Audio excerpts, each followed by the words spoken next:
Let's see. Ah, we're recording. Wow, it's kind of dark. Good late evening, Team Beast, and for those of you joining us for the very first time, thank you for clicking on Beast Capacity Outdoors.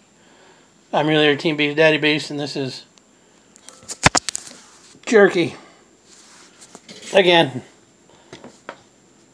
Mama Beast, Mama T, birthday was this last week, and I've been inundated, not feeling well.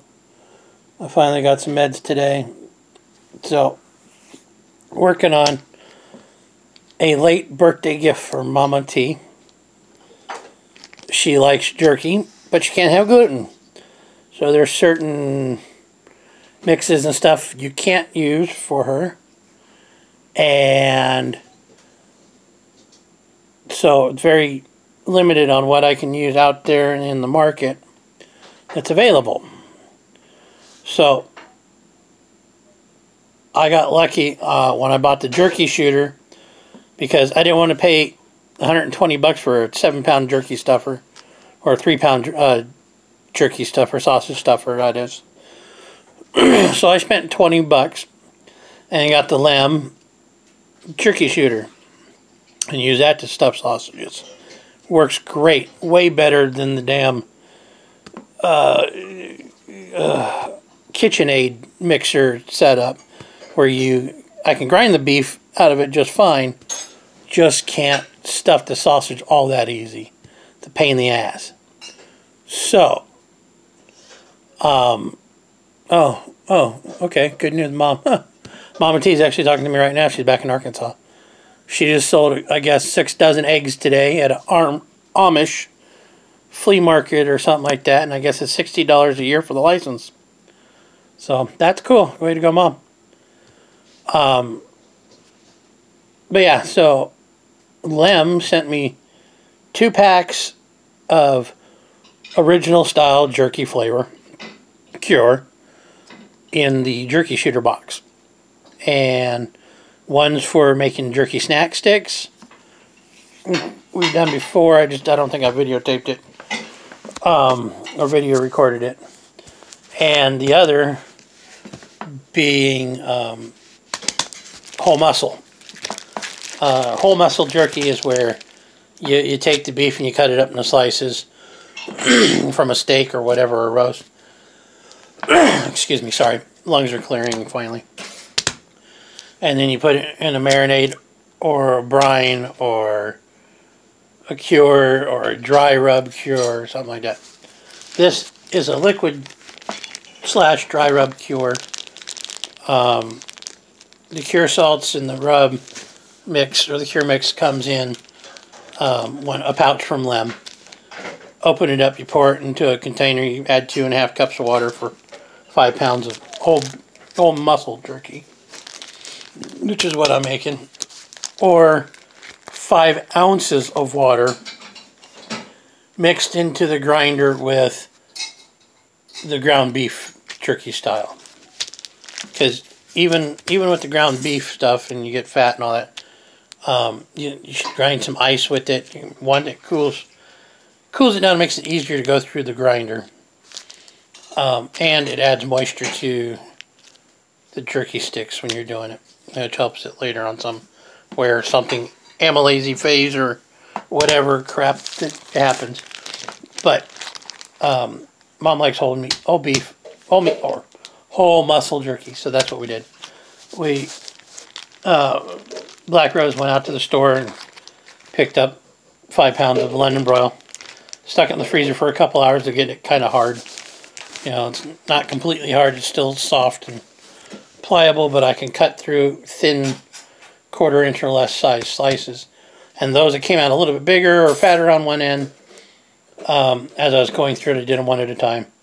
I just took the back end of the knife and basically tenderized it, and it flattened it out and opened it up. So they're all about the same size. Now tomorrow, because you got to let this sit for 8 hours, this cure, I guess, to get into everything, into the meat. Now, it doesn't mean you can't leave it for 24 hours or whatever, but there's 2 ways you can do it. Now, I have a little cheap smoker, the small one, that'll hold 4 or 5 trays of beef on it. And I can probably put all of this in the smoker tomorrow. And I will. Because I'm going to smoke it with a mixture of alder chips and apple chips. Or applewood pellets. And I'm going to run probably about two pans worth, so about 2.5 hours worth of smoking. And it smokes the hell out of it. Really tasty too. The alderwood, just by itself, because I smoked some snack sticks the last time we did snack sticks. I smoked some snack sticks out there in the alderwood for a couple hours, and they turned out great. But yeah, this I'll put out there. It'll get smoked under the applewood and alder for 2 pans, so roughly about 2 hours of smoke. And then for a total of 6 hours, so 4 more hours, for the actual completely drying. After I've smoked it on the first pan, I'll open it up. I'll take the bottom trays and rotate them out to the top to help get equal smoke with the next pan. Then, after the second pan is done, I'll rotate again because heat in that little smoker, in the little cheap smoker, does better at the bottom than it does at the top. Smoke does better at the top than it does at the bottom, but the heat does better at the bottom than it does at the top in this little smoker. Now I can alter that by getting the heat refractive bubble wrap tinfoil covered bubble wrap and put a blanket around it, basically making the heat stay uniform. But don't need to. It's warm enough out here in California. Don't need to add a wrap around it. I could even run it at night and it's still not bad. So after 6 hours, I'll take these out. And before letting them cool down, depending on what the traffic is here in the house, turn on the oven to 200 degrees. Let it preheat for about 10-15 minutes. And then I'll take these, the jerky that was out there in the Little Chef, because the Little Chief gets about 165, which is perfect for drying, you know. And the meat's cured, the bacteria is, you know, it's dying already, it's gone, because of the cure salts that are in the meat from the brine. Or the salting or whatever, the pink cure. So, that's already pretty much killed it all. So, what this 200 degree oven at 15 minutes does, finalizes basically your jerky and guarantees a kill off of all bacteria, should there be any left. Now, if you want to make jerky, chicken jerky, turkey jerky, pork jerky,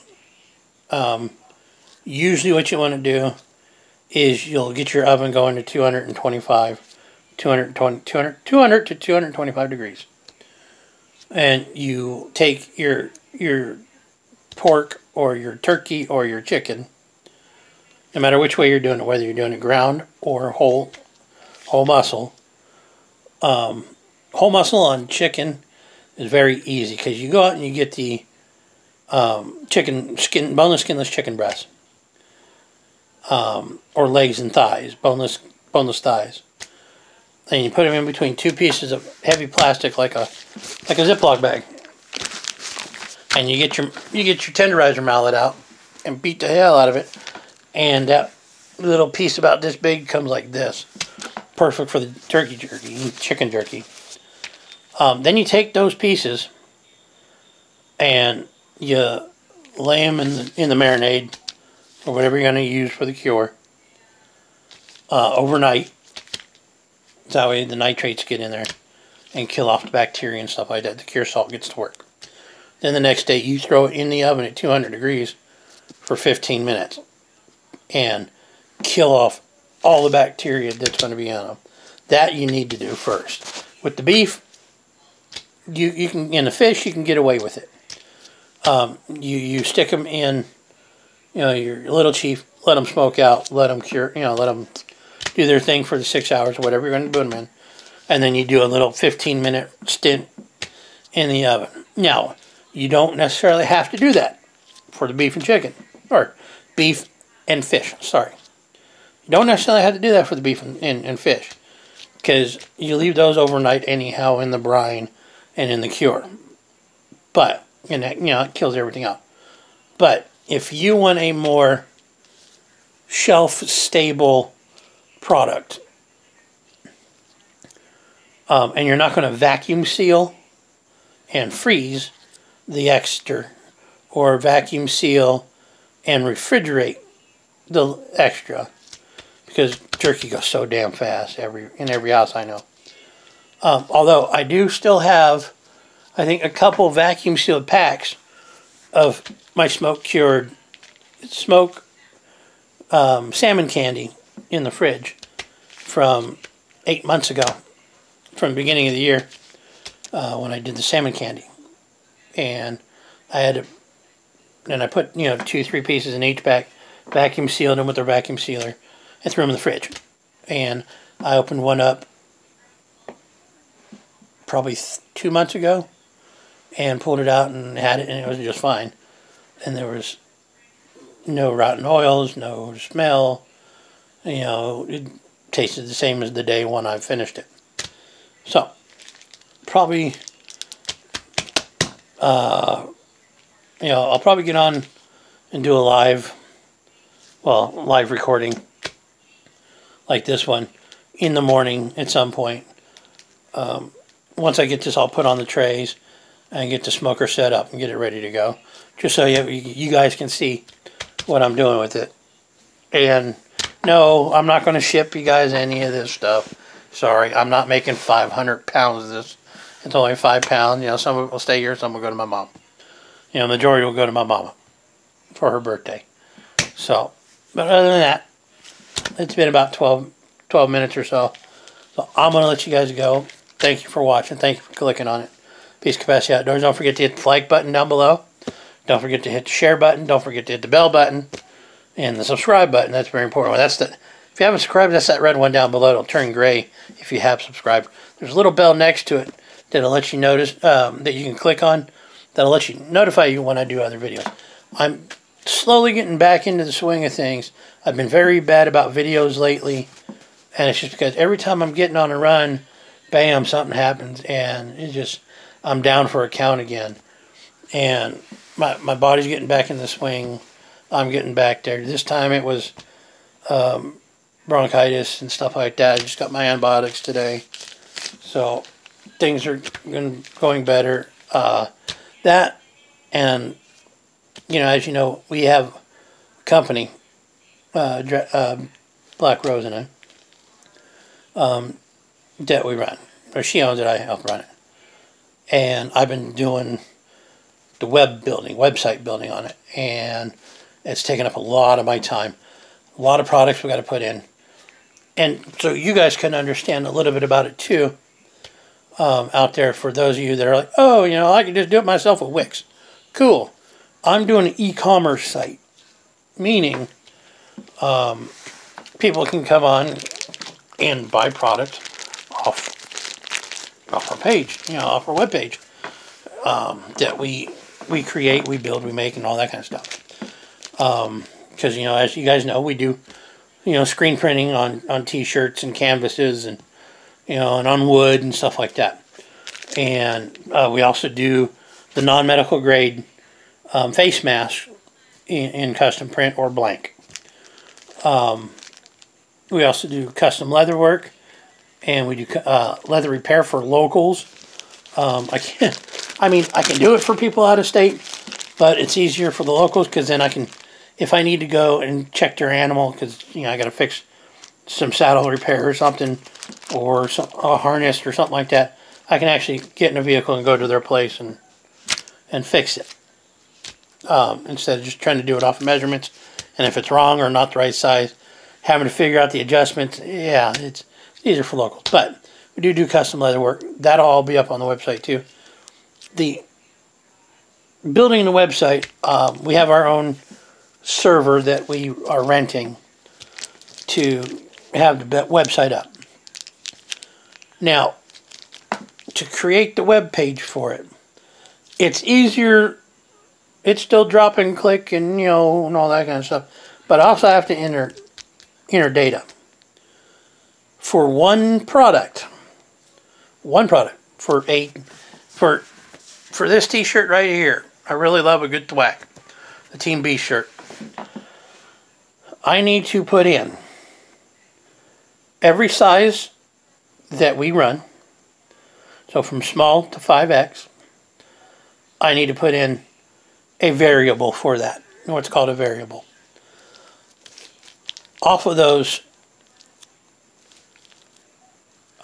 variables come from a thing called a style. So I have to enter a style. So as you guys know, for the most part, we operate with black shirts because that's just most popular. So style. Okay, the style would be the size for the parameters of that shirt. And then in it, I have to categorize each size for that shirt. Now comes the fun part. Each size now has to have its own pricing, whether it's taxable, what shipping category it's in, what categories is it in the web shop, and where do we place it in those categories.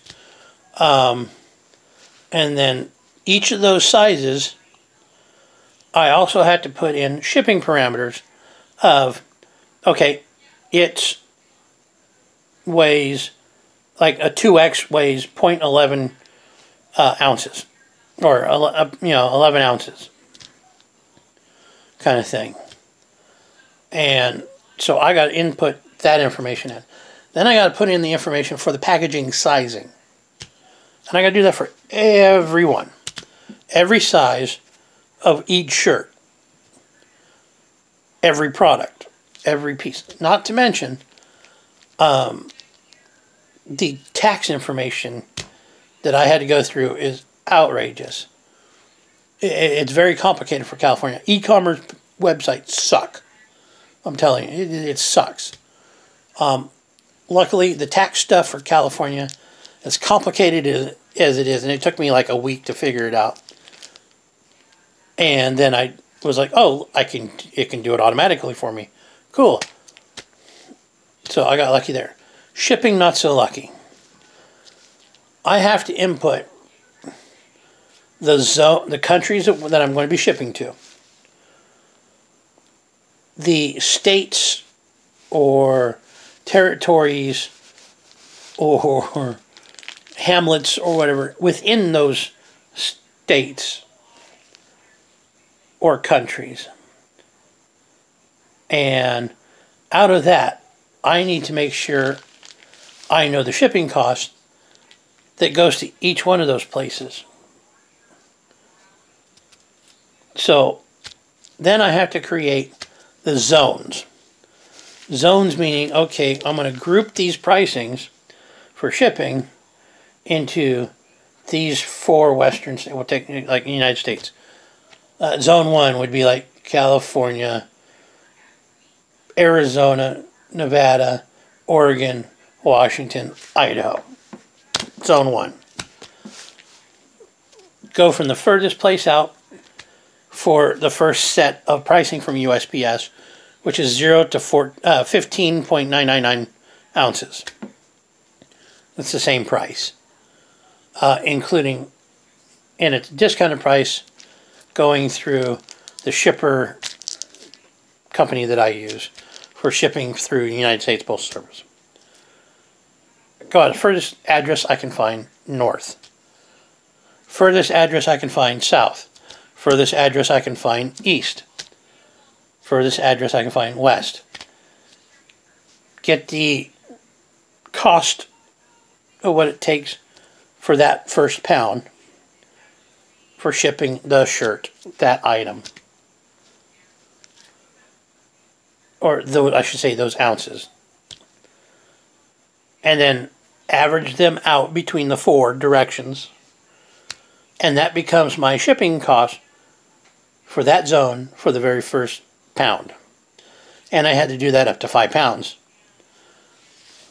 So, yeah, it's very in. Well, I'm rambling on now. It's now 20 minutes in.